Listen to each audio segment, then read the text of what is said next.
Hello வணக்கம் and welcome to cricket challengers நம்ம channel. இந்த வீடியோவில் நம்ம அதை பற்றி பார்க்க போகிறோம் அப்படின்னா விராட் கோலியோட ப்ராக்டிஸ் செஷன். ஸோ விராட் கோலியை பொறுத்த வரைக்கும் T20 வேர்ல்டு கப்புக்கு அப்புறமா தலையை ஃபஸ்ட் டைம் அவருடைய T20 அப்பியரன்ஸை டீம் இந்தியாவுக்காக கொடுக்க போகிறாரு. எதில் அப்படின்னா நம்மளுடைய இந்தியா போகிற செகண்ட் T20 வெர்சஸ் ஆப்கானிஸ்தான். எல்லாருமே அதுக்காக தான் வெயிட் பண்ணிகிட்டு இருக்கிறாங்க. ப்ராக்டிஸ் செஷன்லேயும் விராட் கோலி ஒரு வேறு லெவலில் ஒரு மிகப்பெரிய வைபோடையே காணப்பட்டிருக்கிறார். ப்ராக்டிஸ் செஷன் யார் யாருக்கு எகென்ஸ்டாக இருந்தது அப்படின்னு பார்த்தீங்கன்னா ஃபஸ்ட்டு நம்மளுடைய விராட் கோலி குல்தீப் யாதவ் ஃபேஸ் பண்ணியிருக்கிறாரு. ஸ்பின் அப்படிங்கிற அந்த ஒரு க்ரைட்டீரியாவில் குல்தீப் யாதவை ஃபேஸ் பண்ணி ஒரு மிகப்பெரிய ப்ராக்டிஸ் செஷன் அப்படிங்கிறத எடுத்திருக்கிறாரு.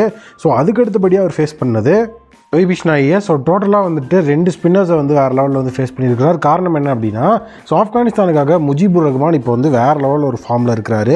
ஒரு நல்ல ஒரு ஃபார்மில் முஜிபுர் ரஹ்மான் இருக்கும்போது கண்டிப்பாக ஸ்பின் அட்டாக் அப்படிங்கிற அந்த ஒரு லெவலில் அவங்க கண்டிப்பாக வேறு லெவலில் கொஞ்சம் அப்பர் ஹேண்டில் தான் இருப்பாங்க.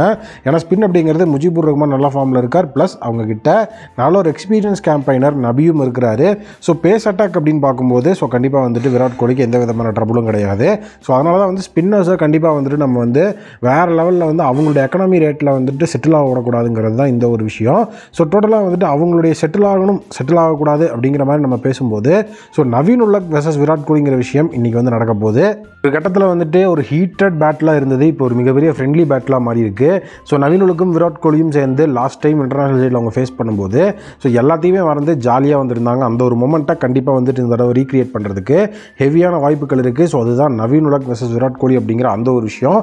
இப்போ ப்ராக்டிஸ் செஷனில் என்ன நடந்தது அப்படிங்கிறதையும் பார்க்கணும். டோட்டலாக ஸ்பின் அட்டாக்கில் ரவி பிஷ்னாயை வேறு லெவலில் அட்டாக் பண்ணி ஆடி இருக்கிறார் விராட் கோலி. குல்தீப் யாதவ் நல்ல ஒரு ஃபார்மில் இருக்கிறாரு.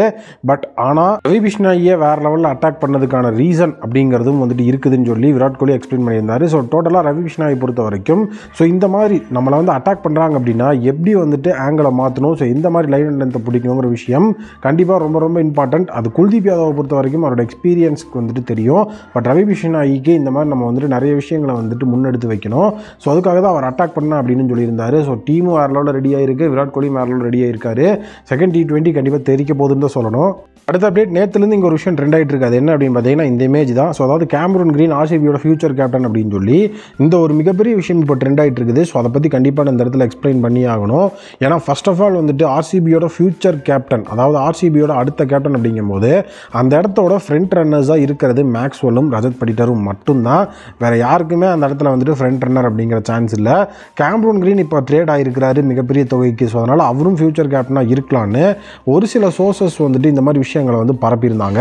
அது எந்த அளவுக்கு ட்ரெண்ட் ஆயிடுச்சுன்னா RCBயோட அஃபீஷியல் ஹேண்டலுக்கு அடுத்தபடியாக பார்க்கப்படுற RCB டோப், அது மட்டும் இல்லாமல் RCB ஃபேன்ஸ் அஃபீஷியல்னு சொல்லி அந்த 2 பேஜஸும் இதை போடுற அளவுக்கு வந்துருச்சு. அதனால தான் நான் இந்த இடத்துல இதை பற்றி பேசுகிறேன். டோட்டலாக ஒரு விஷயம் கண்டிப்பாக நடக்கும். அது என்னென்னா நெக்ஸ்ட் இயர் மெகா ஆக்ஷன் அப்படிங்கிற க்ரைட்டீரியாக்குள்ளே வரும்போது கண்டிப்பாக கேமரன் கிரீனை 15 கோடிக்கு இவங்க ரீட்டைன் பண்ணுவாங்களா அப்படின்னு யோசிச்சிங்கன்னா அது கண்டிப்பாக டவுட் தான். ப்ளஸ் அது மட்டும் இல்லாமல் அவரை மாதிரியே ஒரு ஆல்ரவுண்டராக RCB டீமுக்குள்ளே வந்தவர் தான் கிளென் மேக்ஸ்வெல். இவருக்கு முன்னாடியிலிருந்தே அங்கே இருக்கிறாரு. அதனால் அந்த ஓவர்சீஸ் சைடில் கம்பேரிட்டிவ்லி கண்டிப்பாக கிளென் மேக்ஸ்வெல்லை ரீட்டைன் பண்ணுவாங்க. இப்போ 3 பிளேயர் தான் ரீட்டைன் பண்ணணும் அப்படிங்கிற மாதிரி விஷயம் இருந்ததுன்னா அந்த இடத்துல விராட், கிளென் மேக்ஸ்வெல், சிராஜ் அப்படிங்கிற விஷயம் இருக்கும். ஏன்னா ஏஜ் ஃபேக்டர் அப்படிங்கிற ஒரு விஷயம் ஃபாஃப் டு பிளஸுக்கு இருக்குது. சப்போஸ் ஃபாஃப் டு பிளஸஸ் விளாட்றேன் 4 பேர் நீங்கள் ரீட்டைன் பண்ணிக்கலாம் அப்படின்னா ஃபாஃப் அந்த கண்டென்ஷனுக்குள்ளே வந்துடுவார். கண்டிப்பாக இது ஒரு மிகப்பெரிய லெவலில் பேசப்படக்கூடிய ஒரு விஷயம். அது மட்டும் இல்லாமல் ஃபாஃப் விளாட்றேன் அப்படின்னு சொன்னாலே ஃபாஃபுக்கு முன்னுரிமை கொடுக்கப்படும் எப்படி பார்த்தாலுமே. டோட்டலாக கேமரூன் கிரீன் ரீட்டைன் ஆகிறது அப்படிங்கிறது ரொம்ப ரேர் தான். அவரை கண்டிப்பாக ரிலீஸ் பண்ணி அந்த 15 கோடி அப்படிங்கிற லெவலுக்குலாம் அவர் போகிறது கிடையாது மெகா ஆக்ஷன் டைமில். அதனால் கண்டிப்பாக அவரை ரிலீஸ் பண்ணிவிட்டு ஃபுல் அண்ட் ஃபுல் அவங்க என்ன பண்ணுவாங்க அப்படின்னா கம்மியான ப்ரைஸுக்கு தான் எடுக்க பார்ப்பாங்க. ஏன்னா மினி ஆக்ஷன் அப்படிங்கிற டைமில் தான் பிளேயர்ஸோட டிமாண்ட் அப்படிங்கிறது ரொம்ப அதிகமாக இருக்கும். பட் ஆனால் பிளேயர்ஸ் கம்மியாக இருப்பாங்க. பட் மெகா ஆக்ஷன் அப்படி கிடையாது. டோட்டலாக பிளேயர்ஸ் கோடி கோடியாக கொட்டி கிடப்பாங்க. அதனால் இவர் இல்லைன்னா ஒரு லைக் அப்படின்னு சொல்லி நம்ம நீட்டாக ஒரு பிளேயர்லேருந்து மூவ் ஆகி போயிடலாம். அதனால் கேமரூன் கிரீன் உள்ள RCB டீமில் இந்த சீசன் அவர் கொடுக்குற பெர்ஃபார்மன்ஸை வச்சு தான் ரீட்டைன் ஆவார் அப்படிங்கிற விஷயமே இருக்குது. அதுக்கப்புறம் தான் கேப்டன் அப்படிங்கிற அந்த ஒரு விஷயத்துக்குலாம் நம்ம போகணும். அதனால் ஃபியூச்சர் கேப்டன் அப்படிங்கிற பிளான்லாம் இந்த இடத்துல கிடையாது. அண்ட் இந்த சீசன் விராட் கோலி கேப்டனாக இருக்க போகிறாராங்கிற விஷயமே வேறு இப்போ ட்ரெண்ட் ஆகிட்டு இருக்குது. அதை பற்றியும் நம்ம பேசி தான் ஆகணும். டோட்டலாக கிங் கோலி இந்த IPLல கேப்டன்சி பண்ணுறாராங்கிற விஷயம் இன்னுமே பெரிய அளவில் பேசப்பட்டு தான் வருது. அதை பற்றி நீங்கள் என்ன நினைக்கிறீங்க அப்படிங்கிறத கமெண்ட் செக்ஷனில் மறக்காமல் கமெண்ட் பண்ணுங்கள். இன்னொரு புதிய மீட் பண்ணுறேன். தேங்க்யூ.